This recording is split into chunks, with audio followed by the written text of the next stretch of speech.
আমার বন্ধুগণ, রাসূল পাক সাল্লাল্লাহু আলাইহি ওয়াসাল্লাম বলেছেন, ও সাহাবীরা, একজন লোক উটের পৃষ্ঠে যাচ্ছিল কোথাও, উটের পৃষ্ঠে তার খাবার আছে, পানিও আছে। যেতে যেতে মরুদ্যানের মধ্যে সে বিশ্রাম করলো। ঘুমের থেকে জেগে দেখে উট নাই, খাবার নাই, পানিও নাই। বড় লোকটা কেমন পেরেশান হয়। সাহাবীরা বলেন, হুজুর, উট হচ্ছে মরুভূমির জাহাজ, উট হারায় গেছে, টাকা পয়সা যা ছিল, খাদ্য খাবার ছিল, সব চলে গেছে, এর থেকে পেরেশানি তো আর কিছুই হয় না।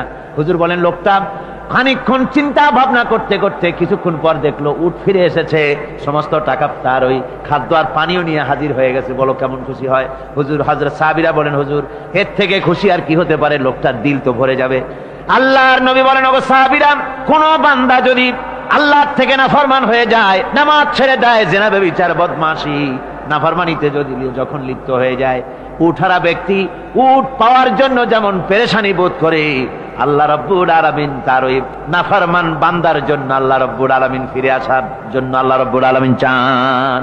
বান্দা যখন নাফরমান বান্দা নিজের গুনাহ বুঝতে পেরে যখন সেজদায় পড়ে গিয়া কান্দে, রব্বুল আলামিন আমার গুনাহ মাফ করে দাও, এইভাবে যখন কাঁদতে থাকে, রব্বুল আলামিন আল্লাহর হাবিব বলেন, উঠারা ব্যক্তি উঠ ফেলে পড়ে, ওই ব্যক্তি যত খুশি হন। কোন নাফরমান বান্দা যখন সেজদায় পড়ে যায়, আল্লাহ রাব্বুল আলামিন এর চাইতে লক্ষ কোটি গুণে বেশি খুশি হয়ে যান।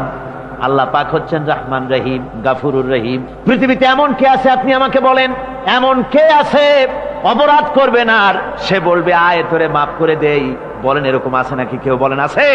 এমনকি বাপ মা ছেলে অন্যায় করেছে, বাপ মার দিল চায় ছেলেটা যদি মাপ চাইতো, বড্ড ভালো হতো, ওর সাথে প্রাণ ভরে কথা বলতাম, বুকের সাথে জড়িয়ে নিতাম। কিন্তু মুখ খুলে বলে না যে অপরাধ করেছিস, মাপ চাইয়া যা, এরকম বলে। মাও বলে না, বাপেও বলে না।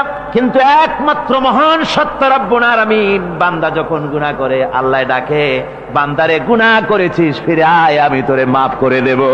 গুনাহ করেছিস ফিরে আয়, জিনা করেছিস ফিরে আয়, মদ খেয়েছিস ফিরে আয়, মানুষ হত্যা করেছিস ফিরে আয়, কুফরি করেছিস ফিরে আয়, আগুন পূজা করেছিস ফিরে আয়, মাটি পূজা করেছিস, সূর্য পূজা করেছিস, যা করেছিস না কেন ফিরে আয়, আমাকে ডাক দে, আমি তোর জিন্দেগির গুনাহ আমি আল্লাহ মাফ করে দেব।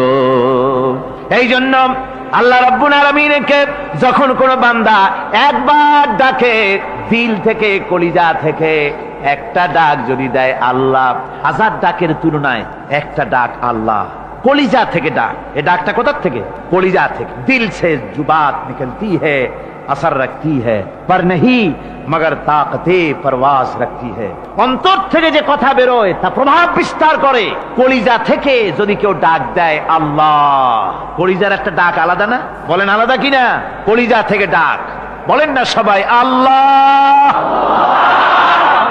কলিজা থেকে একটা ডাক যদি কেউ ভাবে আল্লাহকে ডাক দেয় আল্লাহ, আল্লাহ রাব্বুল আলামিন বান্দা যখন একবার ডাক দেয়, আল্লাহ তখন 70 বার লাব্বাইক বলেন, 70 বার সাড়া দিয়া বলে, বান্দা কি চাও, আমি তোর কাছে হাজির। কি চাস বল, আমার আমি মাফ করে দেব। সুতরাং